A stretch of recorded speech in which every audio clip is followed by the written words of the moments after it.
अस्सलातु वस्सलामु अला सय्यिदिल अंबिया अम्मा बाद क़ाल अल्लाहु तआला फ़िल क़ुरआनिल हकीम औज़ु बिल्लाहि मिनश शैतानिर रजीम बिस्मिल्लाहिर रहमानिर रहीम तबारकल्लज़ी नज़्ज़लल फ़ुरक़ान अला अब्दिही लियकून लिल आलमीन नज़ीरा सदक़ल्लाहु मौलानल अलियुल अज़ीम व बल्लगना नबियुहु व रसूलुहुल करीम। बरकतों वाली वो ज़ात है कि जिसने हक़ व बातिल में फ़र्क करने वाली किताब अपने बंदे पर नाज़िल की ताकि वो जहानों के लिए डर सुनाने वाला बन जाए। मेरे मोहतरम अहबाब, 18वां सिपारा है सूरतुल फ़ुरक़ान की पहली आयत मुबारका मैंने तिलावत की है,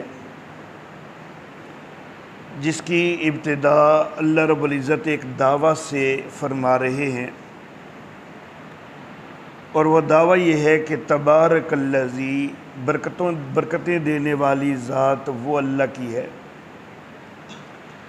सूरह फ़ुरक़ान की पहली आयत मुबारका के अंदर भी ये दावा इरशाद फरमाया गया है। उसके बाद फिर सूरह फ़ुरक़ान की 10वीं आयत मुबारका, उसकी इब्तिदा भी इन्हीं लफ्ज़ों से हो रही है कि तबारकल्लज़ी इंशा जाल लका खैरम मिन ज़ालिका। तो 10वीं आयत मुबारका में गोया कि फिर ये दावा दोहराया गया है। उसके बाद इसी सूरह फ़ुरक़ान की आयत नंबर 61, उसमें फिर अल्लाह रब्बुल इज़्ज़त फरमाते हैं कि तबारकल्लज़ी जअल फ़िस्समाइ बुरूजा, बरकतें देने वाली ज़ात वो है।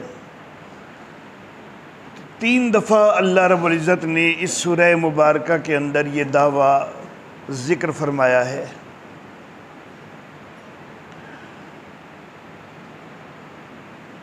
सूरह फ़ुरक़ान से पहले अगरचे ये मसला कुरान हकीम के मुख्तलिफ़ मुकामात पर किसी हद तक कभी सराहतन और कभी इशारतन बयान हुआ है,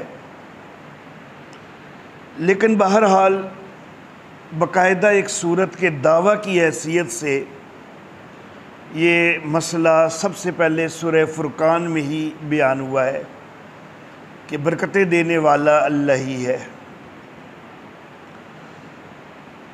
अंबियाए किराम अलैहिमुस्सलाम भी अल्लाह रब्बुल इज़्ज़त की बरकतों के मोहताज होते हैं। सूरह फ़ुरक़ान की जो इब्तिदाई आयत मुबारका है, उसमें अल्लाह रब्बुल इज़्ज़त फरमा रहे हैं कि तबारकल्लज़ी नज़्ज़लल फ़ुरक़ान अला अब्दिही, कि बरकतें देने वाली वो ज़ात है कि जिसने अपने बंदे पर फ़ुरक़ान नाज़िल की। और ये बंदे से मुराद नबी अकरम सल्लल्लाहु अलैहि वालिहि वसल्लम है। तो ये फ़ुरक़ान की बरकत नाज़िल हुई इस बंदे पर, और ये बंदा लियकून लिल आलमीन नज़ीरा, जहानों के लिए डर सुनाने वाला बन जाता है। तो ये मेरे आका सल्लल्लाहु अलैहि वालिहि वसल्लम, तो आपके ऊपर भी बरकत नाज़िल फरमाने वाले वो अल्लाह रब्बुल इज़्ज़त है। सूरह हूद के अंदर अल्लाह रब्बुल इज़्ज़त ने सय्यदुना नूह अलैहिस्सलात व तस्लीमात का तज़किरा करते हुए फरमाया, कीला या नूह उहबित बिसलामिम मिन्ना व बरकातिन अलैका व अला उममिम मिम्मन माका। कहा गया कि ए नूह, सलामती के साथ उतरिए हमारी तरफ से, और आपके ऊपर बरकतें, और जो आपके साथ सवार उम्मतें हैं इनके ऊपर भी बरकतें। तो गोया कि नूह अलैहिस्सलात व तस्लीमात और उनके साथ जो सवार लोग हैं उनके ऊपर और उनकी नस्लों पर बरकतें करने वाला भी अल्लाह रब्बुल इज़्ज़त है। फिर सूरह हूद के अंदर अल्लाह रब्बुल इज़्ज़त ने सैयदना इब्राहीम अलैहिस्सलातु व तस्लीमात के घराने का तज़किरा करते हुए फरमाया है कि रहमतुल्लाहि व बरकातुहु अलैकुम अहलल बैत इन्नहु हमीदुम मजीद। ए इस घर वालों, अल्लाह की रहमतें हों और उसकी बरकतें हों तुम्हारे ऊपर, बेशक वो तारीफ़ों वाला बुज़ुर्गी वाला है। तो नबी अकरम सल्लल्लाहु अलैहि वसल्लम का ज़िक्र हो के वहाँ पर भी बरकत की निस्बत अल्लाह की तरफ, सैयदना नूह अलैहिस्सलातु व तस्लीमात के लिए भी बरकत की निस्बत अल्लाह की तरफ, सैयदना इब्राहीम अलैहिस्सलाम के घराने के लिए भी बरकत की निस्बत अल्लाह की तरफ। तो गया कि बरकतें देने वाला नबियों को भी अल्लाह ही है। एक है बरकतें देने वाला होना और एक है बाइसे बरकत होना, ये दो अलग अलग चीज़ें हैं। बरकतें देने वाले सिर्फ़ और सिर्फ अल्लाह रब्बुल इज़्ज़त हैं। बाइसे बरकत बहुत सारी चीज़ें हो जाती हैं। बाइसे बरकत ये महीना भी है, इसको हम रमज़ानुल मुबारक कहते हैं, बरकतों वाला महीना है ये। तो ये बाइसे बरकत है, बरकतें इसके अंदर रखने वाला अल्लाह है। कुरान हकीम जिस रात में नाज़िल हुआ है उसको अल्लाह रब्बुल इज़्ज़त ने एक मकाम पर तो फरमाया कि लैलतुल क़द्र है, और दूसरे मुकाम पर फरमाया कि इन्ना अंज़लनाहु फ़ी लैलतिन मुबारका, हमने इसको एक बरकत वाली रात में नाज़िल किया। तो वो रात जो लैलतुल क़द्र है वो भी बरकत वाली रात है, लेकिन उसके अंदर भी बरकतें रखने वाला अल्लाह है। वो बाइसे बरकत ज़रूर है लेकिन बरकतें देने वाला अल्लाह है। फ़लस्तीन की सरज़मीन, उसके ऊपर भी अल्लाह रब्बुल इज़्ज़त ने बरकतों का तज़किरा किया। सुबहानल्लज़ी असरा बिअब्दिही लैलन मिनल मस्जिदिल हरामी इलल मस्जिदिल अक़सल्लज़ी बारकना हौलहू। पाक है वो ज़ात कि जो रातों रात अपने बंदे को ले गई मस्जिद हराम से मस्जिद अक़सा की तरफ, कि जिसके इर्द गिर्द को हमने बरकतें अता की। तो वो मकाम अम्बियाए किराम अलैहिमुस्सलाम का मकाम है। बाइसे बरकत ज़रूर है लेकिन वहाँ पर भी बरकतें अता करने वाला, बरकतें रखने वाला वो अल्लाह है। तो बाइसे बरकत ये कुरान हकीम भी है। बाइसे बरकत अम्बिया भी होते हैं, मेरे आका भी बाइसे बरकत हैं, उलमा भी बाइसे बरकत हुआ करते हैं, औलिया भी बाइसे बरकत हुआ करते हैं। और अल्लाह रब्बुल इज़्ज़त नबी अकरम सल्लल्लाहु अलैहि वसल्लम की वजह से या दीगर अम्बियाए किराम अलैहिमुस्सलाम की वजह से जो बरकतें नाज़िल फरमाते हैं वो तो कई दफ़ा मौजज़ाना हैसियत भी इख्तियार करती हैं। मौजज़े के अंदाज में भी अल्लाह बरकतें अता फरमा देते हैं। हज़रत जाबिर बिन अब्दुल्ला रज़ी अल्लाह ताला अन्हु, इनके वालिद मोहतरम हज़रत अब्दुल्ला बिन हराम रज़ी अल्लाह ताला अन्हु ग़ज़वा ओहद में शहीद हो जाते हैं, और इस हाल में शहीद हो गए कि कई लोगों का कर्ज़ा अदा करना था, और कर्ज़ ख्वाह भी यहूदी थे जिनका कर्ज़ा देना था। हज़रत जाबिर आ गए नबी अकरम सल्लल्लाहु अलैहि वसल्लम के पास, आका मेरे वालिद ग़ज़वा ओहद में शहीद हो गए हैं और बड़ा ही कर्ज़ा है उनके ज़िम्मा, मैं इतनी हैसियत नहीं रखता कि मैं वो सारा कर्ज़ चुका सकूं, कर्ज़े यहूदियों के देने हैं। आका आप ज़रा उन यहूदियों के आगे सिफारिश कर देना कि वो कर्ज़ों के अंदर कोई तख़फ़ीफ़ कर दें, कोई मोहलत मुझे दे दें या कर्ज़ों के अंदर कोई कमी कर दें। नबी अकरम सल्लल्लाहु अलैहि वसल्लम ने उन यहूदियों को बुलाया जिन जिन के कर्ज़े देने थे। जब उनको बुलाया नबी अकरम सल्लल्लाहु अलैहि वसल्लम ने उनके सामने बात रखी कि अब्दुल्ला ने तुम्हारे कर्ज़े देने थे, अब उसका बेटा जाबिर माली हालत उसकी कमज़ोर है, कर्ज़े तुम्हारे उतार कोई नहीं सकता फौरी तौर पर, कोई मोहलत वगैरह दे दो, कुछ कर्ज़ कम कर दो या कर्ज़ मुआफ़ कर दो। लेकिन वो यहूदी थे, इस्लाम के दुश्मन थे, वो बदबख्त बिल्कुल नहीं माने। उन्होंने कहा हमने तो एक एक पाई वसूल करनी है, और ताख़ीर की भी गुंजाइश कोई नहीं, जल्दी इंतज़ाम करे, जिधर से मर्ज़ी करे। यहूदी ये बातें करके चले गए। नबी अकरम सल्लल्लाहु अलैहि वसल्लम ने हज़रत जाबिर को बुलाया कि जाबिर वो तो कोई नहीं माने। जाबिर घर के अंदर कोई खजूरें पड़ी हुई हैं?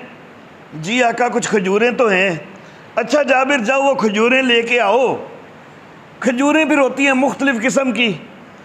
तो मेरे आका ने फरमाया कि जाबिर जो अलग अलग किस्म की खजूरें होंगी ना, उनको आपस में इकट्ठा ना करना, अलग अलग ही लेके आ जाना।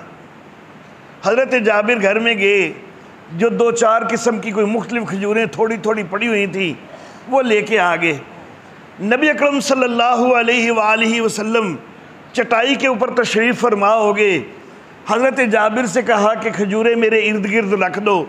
हज़रत जाबिर ने वो एक एक किस्म की अलग अलग खजूरें अलग अलग छोटी छोटी ढेरियों की शक्ल में रख दी नबी अकरम सल्लल्लाहु अलैहि वसल्लम के इर्द गिर्द।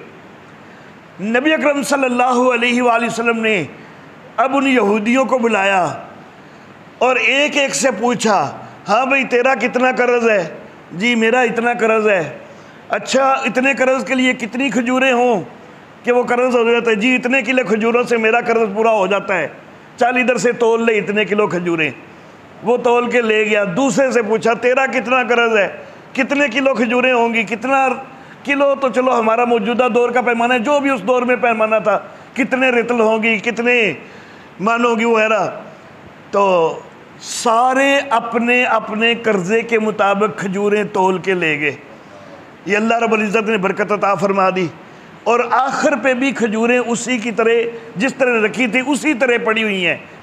अल्लाह अल्लाह। तो ये अल्लाह रब्बुल इज़्ज़त बरकतें अता करते हैं, मोजज़ाना अंदाज में भी बरकतें अता फरमा देते हैं।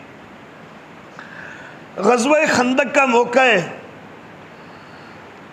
नबी अकरम सल्लल्लाहु अलैहि वसल्लम भी और सहाबाए किराम रिज़वानुल्लाह अलैहिम अजमईन भी खुराक की किल्लत का शिकार हैं और इतनी किल्लत का शिकार हैं कि दुश्मन के ऊपर रोब कायम रखने के लिए कि हमारे पेट भरे हुए हैं, तो अपने पेटों को भरा हुआ दिखाने के लिए, पेट तो अंदर लगे हुए थे लेकिन पेटों को भरा हुआ दिखाने के लिए पेटों के ऊपर पत्थर बांधे हुए हैं कमीज़ों के नीचे, ताकि दुश्मन के ऊपर रोब कायम रहे। एक सहाबी नबी अकरम सल्लल्लाहु अलैहि वसल्लम की खिदमत में हाज़िर हो गया, अपनी कमीज़ हटा के कहने लगा, आका देखो नौबत यहाँ तक पहुँच गई है, हमने पेट पर पत्थर बांधे हुए हैं। नबी अकरम सल्लल्लाहु अलैहि वसल्लम ने अपनी कमीज़ मुबारक हटाई। एक रवायत के मुताबिक 2 पत्थर बंधे हुए हैं, दूसरी रवायत के मुताबिक उस सहाबी के पत्थर की निस्बत बड़ा पत्थर बंधा हुआ है। नबी सल्लल्लाहु अलैहि वसल्लम ने कि मेरा भी तो बंधा हुआ है। अल्लाह अल्लाह। हज़रत जाबिर बिन अब्दुल्लाह रज़ी अल्लाह ताला अन्हु ये मंज़र देख रहे हैं, परेशान हो गए कि नबी अकरम सल्लल्लाहु अलैहि वसल्लम भी भूख से बेताब हैं। सहाबाए किराम रिज़वानुल्लाह अलैहिम अजमईन अपनी तकलीफ़ तो बर्दाश्त कर लिया करते थे, लेकिन नबी अकरम सल्लल्लाहु अलैहि वसल्लम की तकलीफ़ वो सहाबाए किराम से बर्दाश्त नहीं होती थी। हज़रत खुबैब बिन अदी रज़ी अल्लाह ताला अन्हु, इनको मक्का वालों ने पकड़ लिया था ना, और एक मैदान के अंदर ला के ज़िंदा हालत में हज़रत खुबैब बिन अदी रज़ी अल्लाह ताला अन्हु उनका मुसला बनाना शुरू कर दिया गया, यानी उनके आज़ा काटने शुरू कर दिए गए ज़िंदा हालत में। नाक काटा जा रहा है, कान काटे जा रहे हैं, आंखें निकाली जा रही हैं, उंगलियों की पोरें अलग की जा रही हैं, जिंदा हालत में आज़ा काटने शुरू कर दिए बदबख्तों ने। तो एक बदबख्त ने कहा कि खुबैब क्या तू पसंद करता है कि तेरी जगह पर यहाँ पर मोहम्मद हों सल्लल्लाहु अलैहि वसल्लम? तो हज़रत खुबैब इब्ने अदी ने कहा कि ज़ालिमों, मेरे जिस्म का एक एक रेशा भी जुदा कर दो, वो तो मुझे कबूल हो सकता है, लेकिन रहमत कायनात सल्लल्लाहु अलैहि वसल्लम के पाँव मुबारक में एक कांटा भी चुभे तो वो मुझसे बर्दाश्त कोई नहीं हो सकता। तो सहाबा किराम अपनी तकलीफ़ बर्दाश्त कर लेते थे, नबी अकरम सल्लल्लाहु अलैहि वसल्लम की तकलीफ़ सहाबा से बर्दाश्त नहीं होती। हज़रत जाबिर बिन अब्दुल्ला ने जब देखा मंज़र कि नबी अकरम सल्लल्लाहु अलैहि वसल्लम के पेट मुबारक पर भी पत्थर बंधा हुआ है। जल्दी से घर गए, बीवी से कहने लगे कि कुछ खाने पीने के लिए तैयार करो, नबी अकरम सल्लल्लाहु अलैहि वसल्लम की दावत करनी है, वो भूख उनमें मुब्तला हैं। घर के अंदर बकरी का एक बच्चा था। बीवी ने कहा कि इस बच्चे को ज़बह कर दें और कुछ जो पड़े हुए हैं उनकी रोटियां बना लेती हूँ। तो नबी अकरम सल्लल्लाहु अलैहि वसल्लम से कहिएगा कि कोई 2-4 बंदों को लेके आ जाएं। अब हज़रत जाबिर बिन अब्दुल्ला रज़ी अल्लाह ताला अन्हु वो बकरी का बच्चा ज़बह करते हैं, जो पीसते हैं, रोटियां तैयार हो रही हैं, सालन तैयार हो रहा है। हज़रत जाबिर नबी अकरम सल्लल्लाहु अलैहि वसल्लम की खिदमत में हाज़िर होके कान में हल्का सा कहते हैं कि कुछ चंद एक साथियों को लेके आ जाएं, थोड़ा सा खाना तैयार हुआ है। नबी अकरम सल्लल्लाहु अलैहि वसल्लम सवाल करते हैं क्या तैयार किया है? उन्होंने जवाब दे दिया, बता दिया ये कुछ तैयार हुआ है। नबी अकरम सल्लल्लाहु अलैहि वसल्लम ने कहा कि अच्छा जाओ, मैं आता हूँ। बीवी से कहना कि रोटियाँ तनूर के अंदर लगाए लेकिन निकाले नहीं जब तक मैं ना आऊँ, और हंडिया चूल्हे के ऊपर रख दे लेकिन जब तक मैं ना आऊँ उतारे नहीं। अल्लाह अल्लाह, ये अल्लाह रब्बुल इज़्ज़त की तरफ से बता दिया गया था कि मौज़े का वक्त है। बाज़ औक़ात नबी को पहले से बता दिया जाता है कि मौज़ा होने वाला है। अब हज़रत जाबिर अपने घर की तरफ मुड़े। हज़रत जाबिर मुड़ के थोड़ा सा आगे गए ना, तो नबी अकरम सल्लल्लाहु अलैहि वसल्लम ने ऊंची आवाज़ लगा दी कि वो सारे खंदक वालों आओ, जाबिर ने तुम्हारी दावत की है। हज़रत जाबिर ने भी सुन लिया। वो हैरान कि मैंने किधर सारे खंदक वालों की दावत की है, मैंने तो कान में आके हल्का सा कहा था कि 2-4 बंदों को लेके आ जाएं, तो ये सारे 1400-1500 लोग, इनकी दावत मैंने कहाँ से करनी है। बड़े परेशान हुए, दौड़ के घर गए और बीवी से कहने लगे कि कुछ और है तो वो भी जल्दी से बनाओ, नबी वसल्लम तो सैकड़ों लोगों के साथ आ रहे हैं। बीवी ने कहा कि तहम्मुल कीजिए, आपने नबी वसल्लम को बताया था कि क्या कुछ तैयार हुआ है? हाँ बताया तो मैंने था। अच्छा अगर बताया था उसके बावजूद वो सबको लेके आ रहे हैं ना, तो फिर अल्लाह इंतज़ाम करेगा, फिर आपको घबराने की ज़रूरत नहीं है। अल्लाह अल्लाह। अगर बीवी घर में कुछ और तैयार करती भी तो अगर पहले कोई 4-5 लोगों का बना था, कोई और चीज़ ढूंढ के मिल भी जाती तो कोई 8-10 का बन जाता, और कितना बनना था। लेकिन वो एक इस्तरारी कैफियत में बीवी से कह रहे थे कि जल्दी से कुछ और भी तैयार कर लो। बहरहाल नबी अकरम सल्लल्लाहु अलैहि वसल्लम तशरीफ़ ले आए, सारे सहाबाए किराम। अब ज़ाहिर है कि सारे हज़रत जाबिर के घर में तो पूरे आने वाले हैं नहीं, कोई गली में बैठे होंगे, कोई करीबी किसी मैदान में, कोई किसी बैठक में, किसी हवेली में बैठे होंगे। नबी अकरम सल्लल्लाहु अलैहि वसल्लम ने फरमाया कि अब तनूर में से रोटियां निकाल के तकसीम करनी शुरू कर दो। सारे लश्कर को रोटियां तकसीम कर दी गई और सारे लश्कर को हंडिया में से सालन निकाल के तकसीम कर दिया गया। और जिसको सारा तकसीम कर दिया गया तो देखा गया तनूर के अंदर जितनी रोटियां लगाई थी उनमें से एक भी कम कोई नहीं हुई, और हंडिया के अंदर जितना सालन था उसमें से मामूली भी कम कोई नहीं हुआ। अल्लाह अल्लाह। तो ये मेरे अल्लाह बरकतें अता करते हैं, जिस तरह चाहे बरकतें अता कर देते हैं। नबी अकरम सल्लल्लाहु अलैहि वसल्लम मस्जिद नबवी में आपने एक चबूतरा बनवाया था जिसको सुफ़ा कहा जाता है। इस सुफ़ा के ऊपर वो तलबा रहते थे कि जो दूर दराज से आए हैं दीन की बातें सीखने के लिए।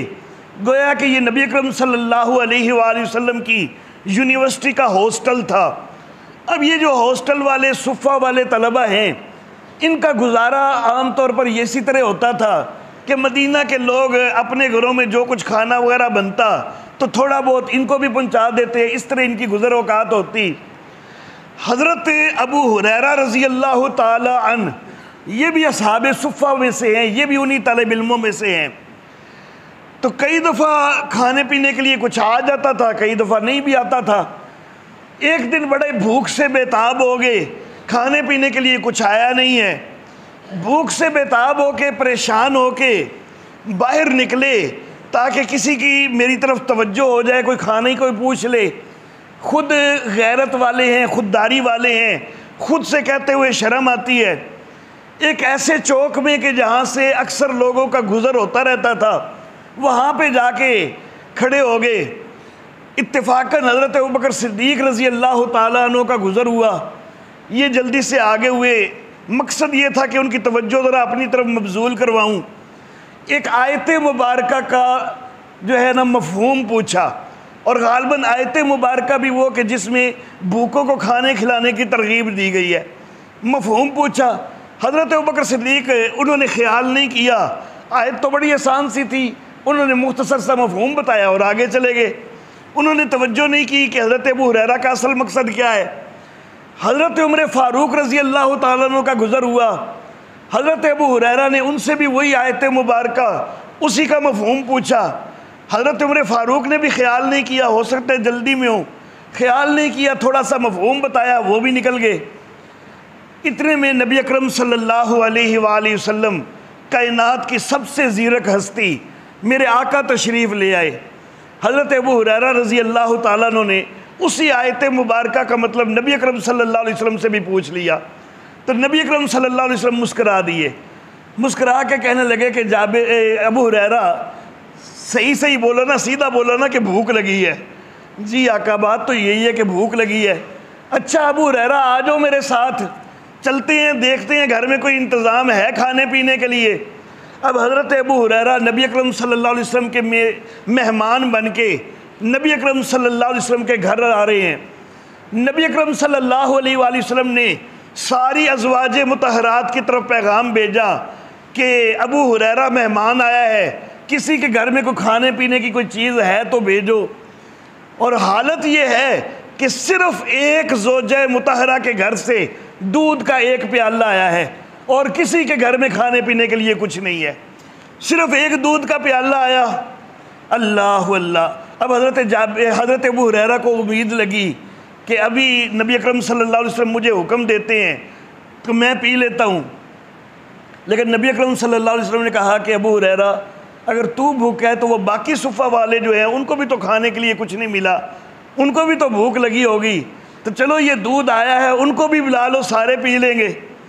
हज़रत जाबिर ख़ुद कहते हैं कि मैंने दिल में सोचा कि इस वक्त तो मैं बड़ा मुस्तहिक हूँ इसका, उन सारों के हिस्से में आना क्या है, कुछ भी नहीं आना। लेकिन बहरहाल हुक्म था नबी अकरम सल्लल्लाहु अलैहि वसल्लम का, तो मैं चला गया, जाके सारों को बुला लाया। अब दिल में ख्याल होगा, सोचते होंगे कि पहले तो मैंने ही कहा हुआ है तो पहले तो शायद मुझे ही मिलेगा। लेकिन नबी अकरम सल्लल्लाहु अलैहि वसल्लम ने हुक्म दिया, अबू हुरैरा ये दाएं तरफ से शुरू करो ना और एक एक को पिलाना शुरू कर दो। अब हज़रत अबू हुरैरा रज़ी अल्लाह ताला अन्हु वो पिला रहे हैं, एक को पिलाया और उसने सैर हो के पी लिया, दूसरे को, तीसरे को, सारे असहाबे सुफ़ा सब ने सैर हो के पी लिया। जब सब ने सैर हो के पी लिया, अब नबी अकरम सल्लल्लाहु अलैहि वसल्लम ने कहा कि अबू हुरैरा अब तुम पियो। हज़रत अबू हुरैरा ने पिया, खूब सैर हो के पी लिया, भूख तो लगी हुई थी काफ़ी सारी। जिस वक्त प्याला रखने लगे ना तो नबी वसल्लम ने कहा कि अबू हुरैरा और पियो। अब नबी वसल्लम के हुक्म की वजह से थोड़ा सा और पी लिया, फिर प्याला रखने लगे। नबी वसल्लम ने कहा अबू हुरैरा और पियो ना। नबी वसल्लम ने ये कहा, अब फिर थोड़ा सा एक आध घूंट, क्योंकि पहले ही जब सैर हो के बंदा पी चुका हो, ऊपर से मज़ीद तो फिर पिया नहीं जाता। अब तीसरी दफ़ा भी जो हुक्म की तामील में कोई एक आध घूंट लगा लिया, फिर प्याला रखने लगे। नबी वसल्लम ने कहा अबू हुरैरा और पियो ना। कहने लगे आका अब तो बस हो गई है, अब नहीं पिया जाता, 2 दफ़ा भी आपके हुक्म की वजह से मज़ीद पिया है, अब तो मज़ीद नहीं पिया जाता। अच्छा अबू हुरैरा फिर अब मुझे दे दो। अल्लाह अल्लाह। हमारे जो पीर होते हैं ना तो वो सारा कुछ पहले अपनी जेबों में ठोंसते हैं और अगर कोई थोड़ा बहुत कोई बच जाए तो तबर्रुक वास्ते लोगों को देने रहे। ये कायनात का सबसे बड़ा पीर है, पहले सारों को दे रहा है, आखिर पे खुद ले रहा है। अल्लाह अल्लाह।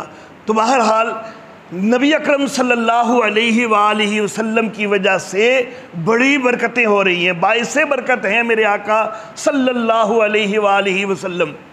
लेकिन ये बरकतें देने का इख्तियार अल्लाह ही के पास है। हज़रत सलमा बिन अकवा रज़ी अल्लाह ताला अन्हु रिवायत करते हैं कि एक सफ़र के अंदर ज़्यादा राह कम हो गया। ज़्यादा राह कम हो गया तो सहाबा किराम नबी सल्लल्लाहु अलैहि वसल्लम के पास हाज़िर हुए कि जो सफ़र के ऊँट हैं क्या फिर अब उनको ज़बह कर लें, क्योंकि खाने पीने के लिए तो कुछ है कोई नहीं। तो नबी सल्लल्लाहु अलैहि वसल्लम ने इजाज़त दे दी कि ठीक है फिर सफ़र के ऊँट ज़बह कर लो। हज़रत उमर फ़ारूक को पता चला कि सफ़र के ऊँट ज़बह किए जाने लगे हैं, तो हज़रत उमर फ़ारूक तेज़ी से आए और नबी कसम से अर्ज़ करने लगे, आका अगर ये सफ़र के ऊँट जो हैं ये ज़बह कर दिए जाएंगे तो बाद में सवारियों की किल्लत हो जाएगी, सफ़र दिक्कत आमेज़ हो जाएगा, आप अल्लाह से दुआ कीजिए ना कि अल्लाह कोई इंतज़ाम कर दे। नबी अकरम सल्लल्लाहु अलैहि वसल्लम ने सहाबे किराम से कहा कि जो कोई किसी के पास कोई थोड़ा बहुत बचा हुआ ज़ादेरा है ना, कुछ खाने पीने के लिए जो कुछ भी है वो सारा ले आओ। और वो सारा ले आए। और यहाँ पर सही बुखारी की रिवायत वाज़े ज़िक्र मिलता है कि नबी अकरम सल्लल्लाहु अलैहि वसल्लम ने दुआ की, बरकत की दुआ की। यह हदीस मैं ख़ास तौर पर इसलिए ला रहा हूँ कि इसमें बाकायदा ज़िक्र है कि नबी सल्लल्लाहु अलैहि वसल्लम ने दुआ की और दुआ के बाद फरमाया कि अब सारे अपने अपने बर्तन ले आओ और ला के भर भर के ले जाओ। सारों के बर्तन भर गए और वो सारा ज़ादेरा जो है वो सब के लिए बहुत मुनासिब हो गया। इसी तरह हुदैबिया के कुएँ में पानी ख़त्म हो गया। 1400 सहाबाए किराम में हज़रत बरा बिन आज़िब कहते हैं नबी अकरम सल्लल्लाहु अलैहि वसल्लम मंडेर पर तशरीफ़ लाए, बर्तन में थोड़ा सा पानी मंगवाया, कुली की और दुआ की। तो नबी अकरम सल्लल्लाहु अलैहि वसल्लम खुद बरकतें देने वाले नहीं, नबी अकरम सल्लल्लाहु अलैहि वसल्लम भी दुआ कर रहे हैं। बाज़ औक़ात अल्लाह ने खुद बता दिया कि अब मौज़े का वक़्त हो रहा है, बाज़ औक़ात नबी सल्लल्लाहु अलैहि वसल्लम ने दुआ की है, तो दुआ करके कुली की है और दुआ की है और फिर पानी जो है वो इतना पर चढ़ आया कि सारे के लिए, लश्कर के लिए जो है वो काफ़ी हो गया। तो बरकतें देने वाला बहरहाल अल्लाह होता है। बाइसे बरकत मेरे आका भी हैं और सबसे बढ़ के बाइसे बरकत हैं। बरकतें देने वाला अल्लाह है, इसकी एक ऐसी दलील कि जिसका कभी कोई इनकार न कर सके, और वो दलील हम हर रोज़ जो है नमाज के अंदर अदा करते हैं। अल्लाहुम्मा बारिक अला मुहम्मदिन व अला आलि मुहम्मद कमा बारकता अला इब्राहीम व अला आलि इब्राहीम इन्नका हमीदुम मजीद। या अल्लाह तू बरकतें अता कर दे मोहम्मद सल्लल्लाहु अलैहि वसल्लम को भी और मोहम्मद सल्लल्लाहु अलैहि वसल्लम की आल को भी, जैसे तूने बरकतें अता की इब्राहीम अलैहिस्सलाम को भी और इब्राहीम अलैहिस्सलाम की आल को भी। बेशक तू तारीफ़ों वाला, बुजुर्गी वाला है। तो यहाँ पर हर उम्मती को नबी अकरम सल्लल्लाहु अलैहि वसल्लम ने ये तलकीन की हुई है कि मेरे लिए बरकतों की दुआ किया करें। हालांकि पूरी कायनात में मेरा अकीदा है कि सबसे ज़्यादा अल्लाह की बरकतें मेरे नबी अकरम सल्लल्लाहु अलैहि वसल्लम को हासिल हुई हैं। उसके बावजूद वो अपने आप को अल्लाह की बरकतों का इतना मोहताज समझते हैं कि पूरी उम्मत की ड्यूटी लगा दी है। तो फिर बरकतें खुद उनके अपने इख्तियार में नहीं है। अगर होता ना सिर्फ इतना कि अल्लाहुम्मा बारिक अला मुहम्मद, तो फिर हो सकता है कोई कहता कि जी ठीक है अल्लाह की बरकतें मोहम्मद सल्लल्लाहु अलैहि वसल्लम पर और आगे मोहम्मद सल्लल्लाहु अलैहि वसल्लम बरकतें सारी कायनात को दे दें। लेकिन अल्लाह ने 7 दुरूद में ये सिखलाया उम्मत को व अला आले मोहम्मद, कि मोहम्मद सल्लल्लाहु अलैहि वसल्लम पर भी बरकतें वो अल्लाह की हैं और मोहम्मद सल्लल्लाहु अलैहि वसल्लम की आल को भी मोहम्मद सल्लल्लाहु अलैहि वसल्लम ने बरकतें नहीं देनी बल्कि अल्लाह ने ही देनी है। तो बरक़ात दहिंदा सिर्फ अल्लाह है, बाइसे बरकत है मेरे आका सल्लल्लाहु अलैहि वसल्लम। व आखिर दावाना अनिल हम्दुलिल्लाह।